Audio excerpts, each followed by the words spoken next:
교학사에서 제작한 한국사 교재에 노무현 전 대통령을 비하하는 사진이 게재된 것이 뒤늦게 논란이 되고 있다.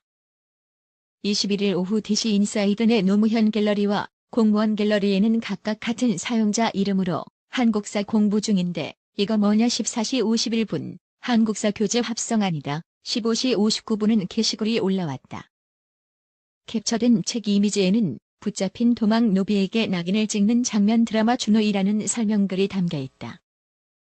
그러나 해당 이미지는 KBS 이 드라마 준호의 한 장면을 노무현 전 대통령의 얼굴로 합성한 것이다. 이 문제의 이미지가 실린 책은 교학사가 2018년 8월 20일 펴낸 한국사 능력검정 고급 1, 2급 최신기본서이다. 238쪽에 실려 있다. 문제가 되자 뒤늦게 교학사는 이와 관련 21일 날짜로 교학사 공식 홈페이지에 사과문을 올렸다.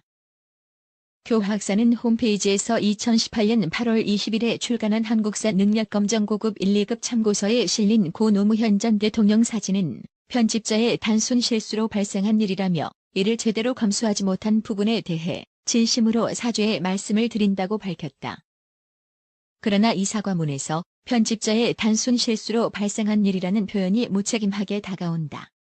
경인일보 등 여러 기사에서도 단순 실수라는 내용이 보도됐다. 교학사 담당자는 작업자가 구글 이미지 단순 검색해서 넣으면서 실수했다고 말했다. 하지만 이는 여러 가지 면에서 무책임한 반응이다. 일단 이 사진은 일반적인 온라인 검색을 하면 잘 눈에 띄지 않는 것이다. 구글에 준호 관련 검색어를 넣고 검색해보았다.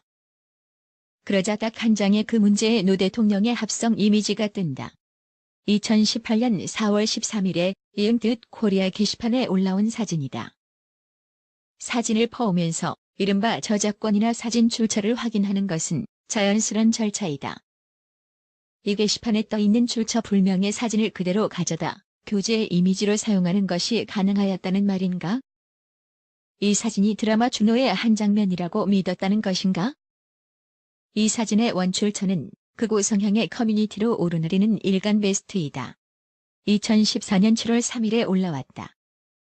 노 전 대통령을 조롱하고 있는 이 이미지는 몇 가지 과정을 거쳐 만들어진 것이다.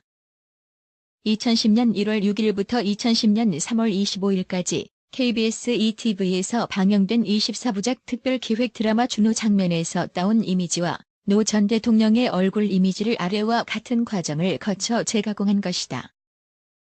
먼저는 드라마에 나온 아래 장면을 반전시키고 그 위에 노 전 대통령의 얼굴을 더 씌웠다. 뉴라이트 교학사 교과서 퇴출 요구 당한 전력. 교학사의 사과문에 나온 것처럼 편집자의 단순 실수로 이 사진이 교재에 실린 것인가? 교학사 관계자는 이번 문제의 이미지를 게재한 것과 관련 다소 받아들이기 힘든 설명을 하는 듯하다.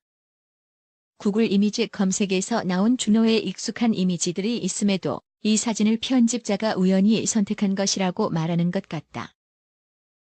주장에 신뢰를 둘 수 없는 이유는 있다. 검증되지 않은 뉴라이트 측의 역사관을 대폭 반영한 교학사의 편향된 시각과 역사 기술이 문제가 된 적이 있다. 지난 2013년 교학사에서 발행한 고교 한국사 교과서가 퇴출 요구를 당했다. 검증이 안 된 사진을 마구잡이로 썼기 때문이다. 교과서에 실린 사진 대부분이 전문서적이나 정부기관의 공식 자료가 아닌 네이버 등 포털 사이트에서 가져온 것이라는 의혹도 추가로 제기됐다. 김태년 민주당 의원은 6일 교학사 한국사 교과서에 실린 외부 인용 사진 561개 중 327개 58.3%가 구글과 네이버 등 포털 사이트에서 인용됐다는 분석 자료를 발표했다. 논란이 되고 있는 근현대사 사후단원의 포털 사진 인용률은 각각 67.5%, 82.7%에 달했다.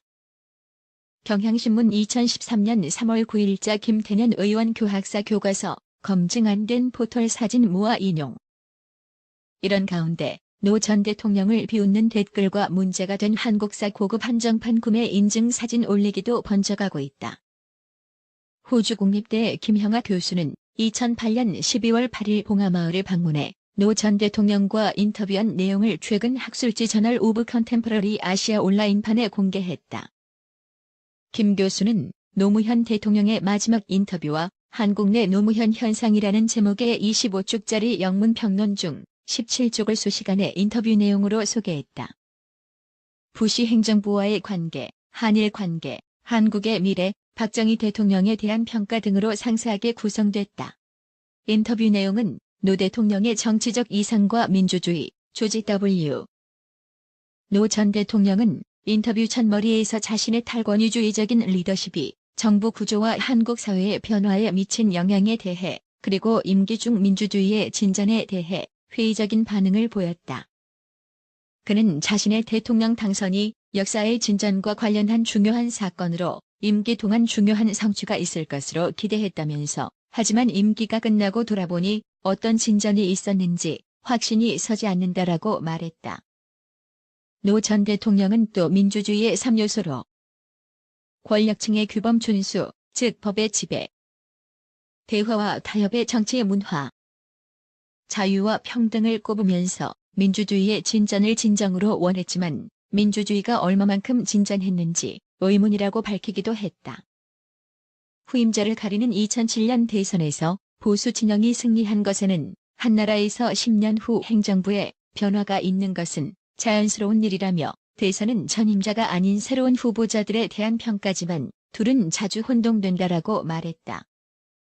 남북관계와 관련해 노 전 대통령은 자신의 대북 정책이 김대중 전 대통령과 다르지 않다며 북한이 햇볕이라는 용어와 의미를 불편해해서 이름을 바꿨고 우리의 상대가 의구심을 갖는 이름을 계속 사용할 필요가 없다고 봤다고 설명했다. 대미 관계에 대해서 그는 많은 의견의 차이에도 불편한 문제는 없었다며 미국이 기대와는 달리 문제를 일방적으로 다루지 않았고 서로 상대의 의견을 존중했다고 소개했다.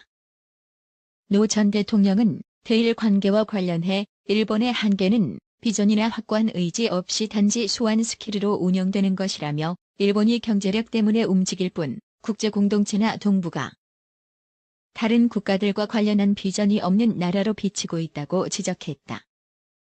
이에 따라 한일 관계는 경제와 고착화한 국수주의, 편협한 국가 통제주의의 틀 안에서 이따금 충돌을 계속할 것이라고 예측했다.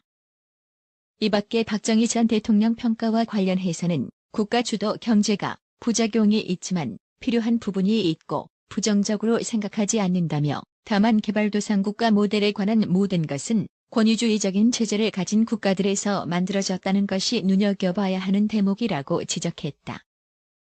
이에 따라 단지 권위주의적인 체제를 가진 나라에서만 그러한 경제적 성공이 가능한지 또는 그 나라들에서 다른 공통적인 요인들이 있는지와 같은 문제들이 가장 난해한 점이라고 덧붙였다. 대통령은 인터뷰 말미에 김 교수가 시민의 자발적 참여로 당선된 것이 매우 중요하다고 거듭 강조하면서도 이것의 중요성을 잘 품지 못해 후회된다는 말이 매우 인상적이라고 말하자 나는 내 안에 많은 회의 다우치와 많은 갈등 컨플릭트를 가진 사람이다.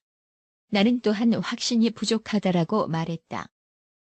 한편 김 교수는 이 인터뷰가 정치적 동기나 자살 등에 따른 편견이 아니라 인터뷰 자체의 가치에 따라 판단돼야 하고 정치적 논쟁에 휘말리는 것을 피하려고 공개를 미뤄왔다고 말했다. 이 인터뷰에 대해 노 전 대통령 측은 김 교수와 인터뷰한 건 맞지만 마지막인지는 확인해 봐야 한다고 말했다.